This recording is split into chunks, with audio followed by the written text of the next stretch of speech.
Sir चला ना बाहेर आमच्याबरोबर एन्जॉय करायला. नाही झेंडे, तुम्ही जा, तुम्ही एन्जॉय करा, मला त्याच्यातच आनंद आहे. नाही नाही, दिस इज नॉट फेअर सर. म्हणजे आमची अशी इच्छा आहे की तुम्ही आमच्याबरोबर कधीतरी सेलिब्रेट करावं. नाही म्हणजे मायराजी बोला ना तुम्ही काहीतरी. पण सरांना जर यायचं नसेल तर कशाला उगाच. पण ऑफिस मधल्या सगळ्यांची इच्छा आहे ना तशी. मग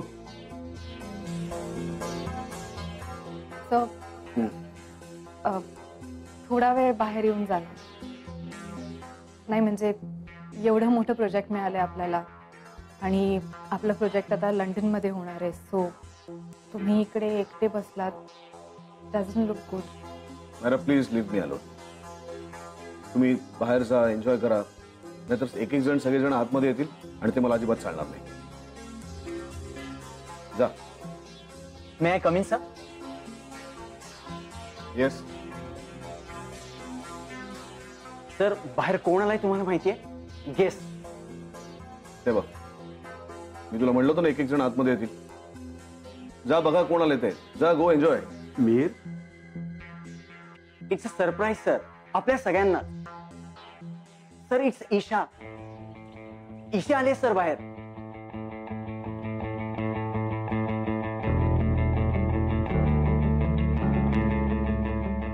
ईशा?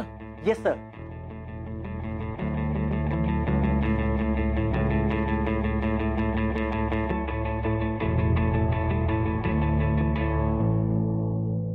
ईशा मॅडम चला ना, सगळेजण डान्स करतायत. नाही नको. अहो खूप दिवसानंतर आलायत तुम्ही, चला ना. नको.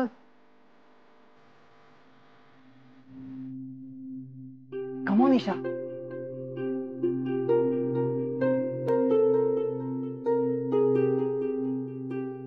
चल ना. नको. अरे ठीक आहे. सर तुम्ही सांगा ना ईशाला.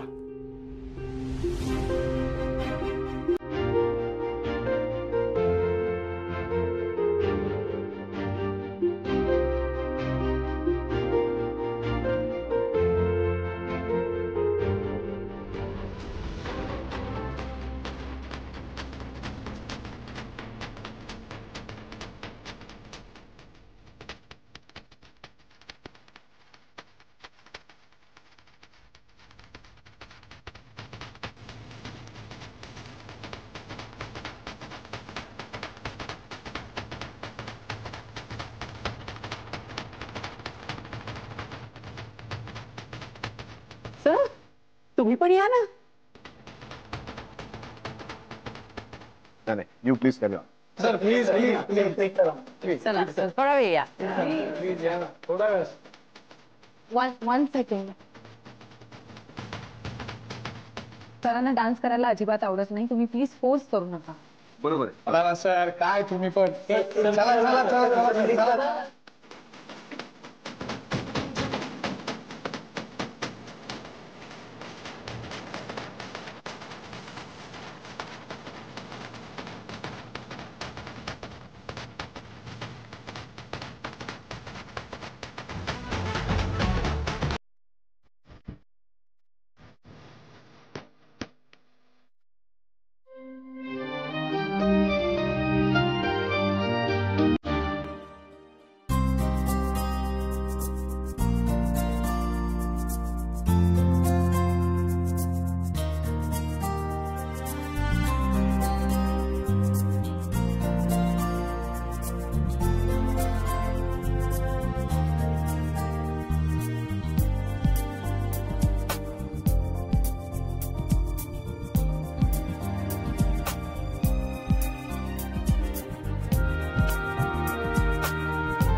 काय चाललंय तुमचं?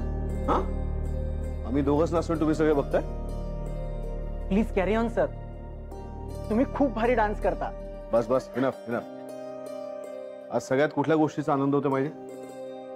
की एखादं आपलं यश जेव्हा आपण सगळे एकत्र येऊन सेलिब्रेट करतो ना, त्याच्यात खरी मजा आहे. आणि आज लकीली ईशा पण इकडे आली. खरं म्हणजे या यशातली सगळ्यात मोठी आणि महत्वाची भागीदार ती आहे. एकदा सगळेजण तिच्यासाठी टाळ्या वाजवा.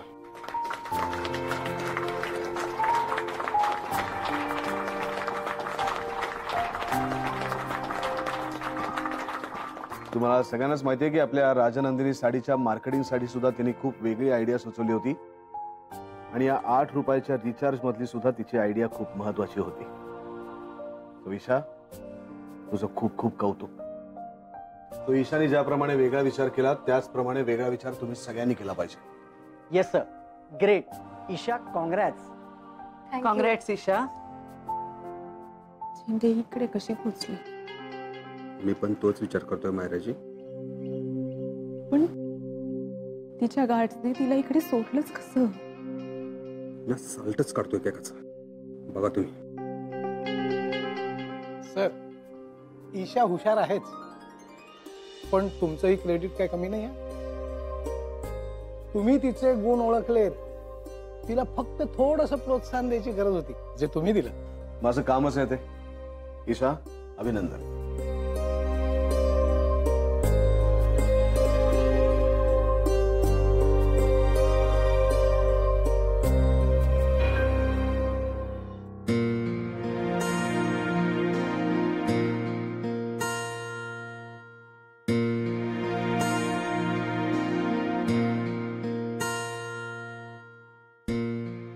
तुझं काही काम होतं का ईशा? हो, ते ठीक आहे, माझ्या केबिन मध्ये जाऊन बोलूया. ये, you carry on. Yes sir.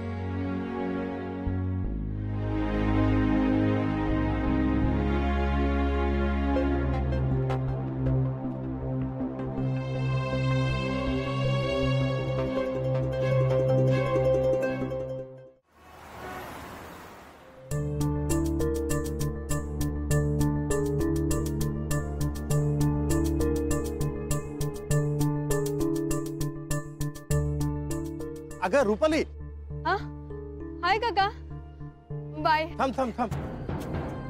अगं ईशा कुठे आहे? ईशा ना, आणि ते बॉडीगार्ड पण दिसत नाहीत. औषध आणायला गेलेत का? बर, काय डॉक्टर काय म्हणाले? डॉक्टर अगं अशी काय पाहतेस वेंदळासारखी? ताप कशामुळे आला, कधी बरा होणार आहे, सगळं व्यवस्थित विचारलं ना डॉक्टरांना? नाही, नाही म्हणजे काय? म्हणजे काहीतरी अर्जंट काम आहे म्हणाली आणि ती ऑफिसला निघून गेली. ऑफिसला? तू मला अगोदर नाही सांगायचंस का हे? मी तिला जाऊच दिली नसती. काका हो, मी पण तिला थांबवण्याचा खूप प्रयत्न केला, पण ती घाईत निघून गेली. घाईत निघून गेली म्हणजे काय? ह्या बोलण्याला काय अर्थ आहे? अंगात इतका ताप असताना ही मुलगी ऑफिसला कशाला गेली? ऑफिसमध्ये एसी मुळे आणखीन त्रास होणार तिला.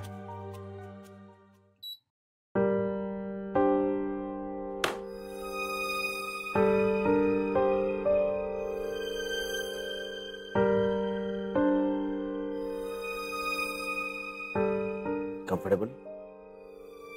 बोल.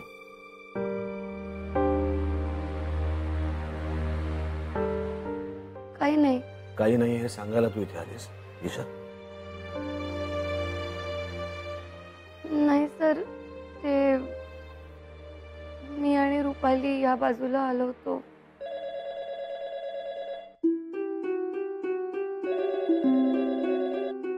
येस. हाय फेम. नाही नको, थँक्स.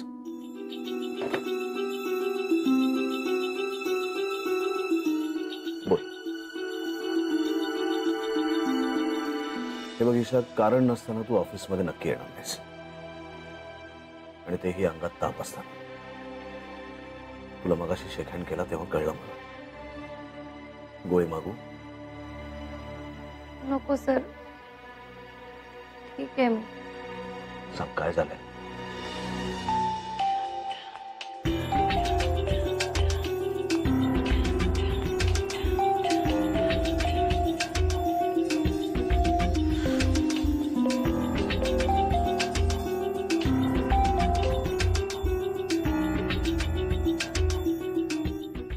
हॅलो बाबा. हॅलो ईशा, अगं कुठे आहेस तू?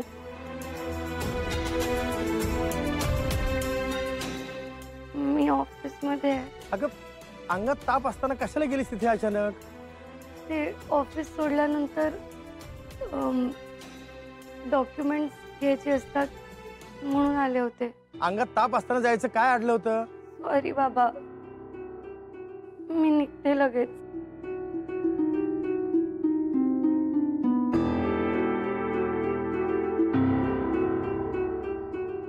ईशा, बाबांशी सुद्धा खोटं बोलू शकत नाहीस तू आणि माझ्याशीही खोटं बोलू शकत नाहीस. सांग, खरं सांग, काय घडलंय?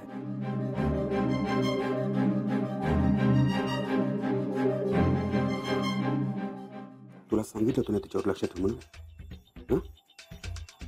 हं? साहेब मी तेच करत होतो, पण उगाच खोटं बोलू नको. तू तेच करत होतास तर ती त्या ऑफिसमध्ये आली कशी? लक्ष कुठं असतं तुझं? कशाचे पैसे घेतात तुम्ही? साहेब सांगितलेली का नीट करता येत नाहीत? आणि आता उगाच साहेब साहेब करू नकोस. आता तू सांगणार 1 मिनिटासाठी माझं लक्ष गेलं आणि तेवढं ती निसटली म्हणून. नजर हटी दुर्घटना घटी म्हणतात ना, ते का उगाच नाही. अहो साहेब ऐकून तरी घ्या. पण तुला जॉबवरून काढून टाकतो, त्याशिवाय तुम्हाला अक्कल नाही येणार तुम्हाला. अहो साहेब ऐका तरी साहेब. काय मग तुम्हाला वाटेल तसं करा. बोल. रस्त्यात तिला एक माणूस भेटला होता. कोण माणूस?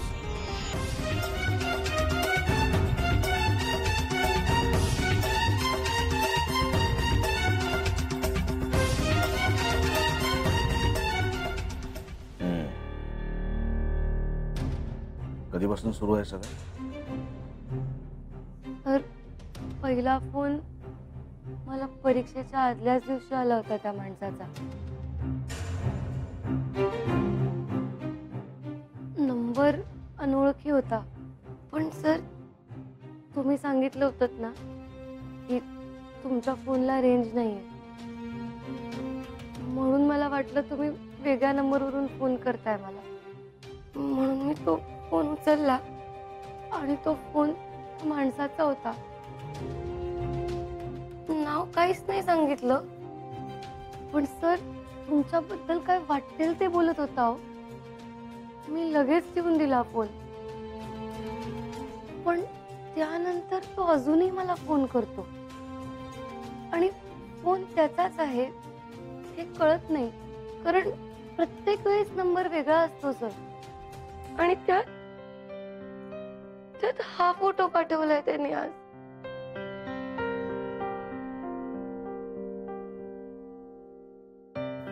सर हा तोच माणूस आहे जो आपल्याला ज्वेलरी शॉपच्या बाहेर दिसला होता.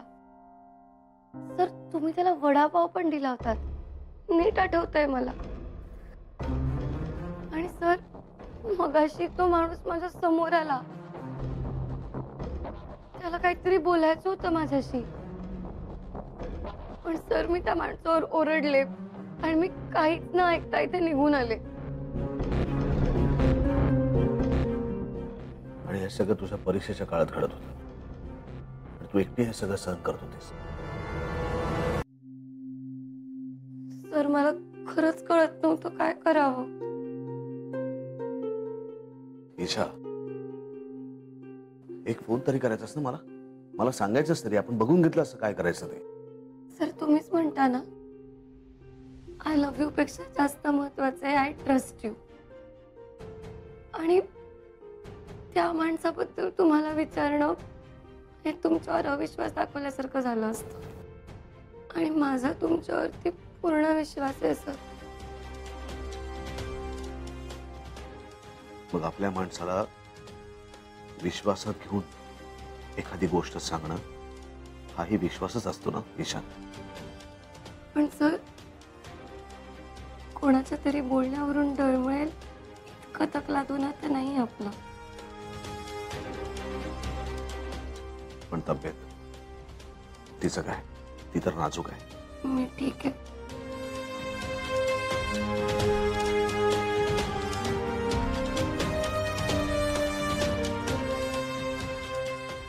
गेंडे, हातातली सगळी कामं आता बाजूला ठेवा, किती महत्वाची असली तरी.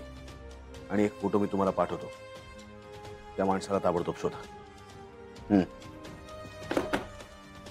तो जो फोटो मला मगाशी दाखवलास तो माझ्या नंबरवरती पाठव लगेच.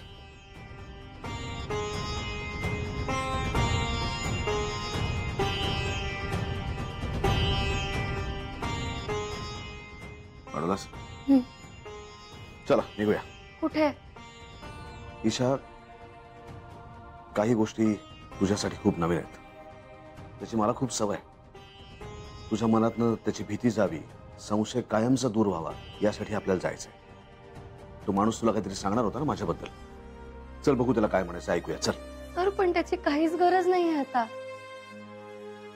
एक तर तुमच्याबद्दल संशय कधीच नव्हता मनात, आणि आता तुमच्याशी बोलल्यावरती त्या माणसाबद्दलची भीती पण गेली. ईशा, आपल्या शरीरातल्या एखाद्या भागात इन्फेक्शन झालं तर आपण काय करतो? डॉक्टरकडे जातो, औषध घेतो आणि ते इन्फेक्शन काढून टाकतो. मग आपल्या मनाचंही तसंच असतं, नाही का? सर येऊ? या परासभाई. परासभाई, मला सांगा, वर्षातून आपल्याला साधारणपणे किती धमकीचे फोन येतात? हा? सांगा. पण सर, सांगा परासभाई. सर या वर्षात निदान 1000 तरी धमक्या आल्या. 1000? हो. कधी फोनवरून, कधी ईमेलनी, कधी निनावी पत्राने, अशा अनेक माध्यमातून धमक्या येतात. दरवर्षीच येतात. कुठल्याही बिझनेसमॅनच्या आयुष्यात या अशा गोष्टी होतच असतात. म्हणून तर तुम्हाला सिक्युरिटी दिली आहे ना सर. कळलं? माणूस जसा मोठा होत जातो तसतसे त्याचे प्रॉब्लेम्स वाढत जातात. या परासभाई. Okay sir. चल. कुठे? चल निघूया. नको सर. चल.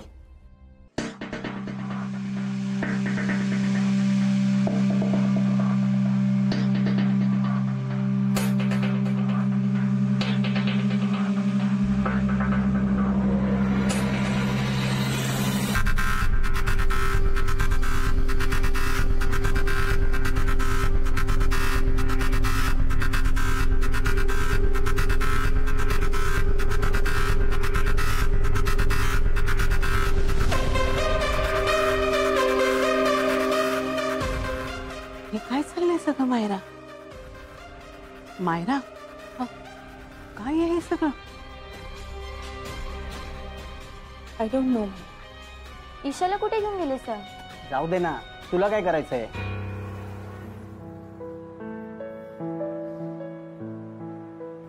सर, आपण नको जाऊया तिथे.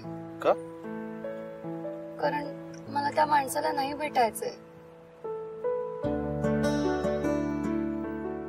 ईशा, ती माणसं माझ्याबद्दल तुला नको नको ते सांगतायत. पण सर, माझा त्या माणसांवर विश्वासच नाहीये हो. त्यामुळे शहानिशा करायची काही गरज आहे असं नाही वाटत मला. गरज आहे ईशा, गरज आहे. तुझ्या मनामध्ये माझ्याबद्दल जे विष पेरलं जात आहे ते किती जहाल आहे याचा अंदाज मला यायला हवा. याच्यासाठी तो माणूस काय सांगतोय हे ऐकण्याची गरज आहे, आणि म्हणून मला शहानिशा करायची. एक मिनिट. हा झेंडे. हा, गुड. ओके. हा, तर मी काय म्हणत होतो? तुला थंडी वाजते का ईशा? एसी बंद कर पहिल्यांदा. ठीक आहे.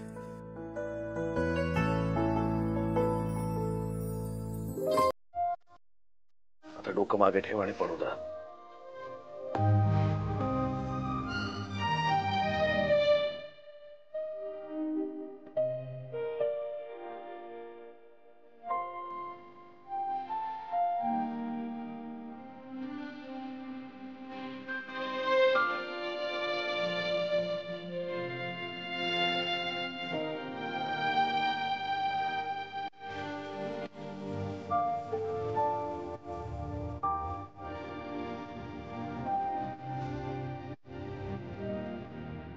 Don't worry.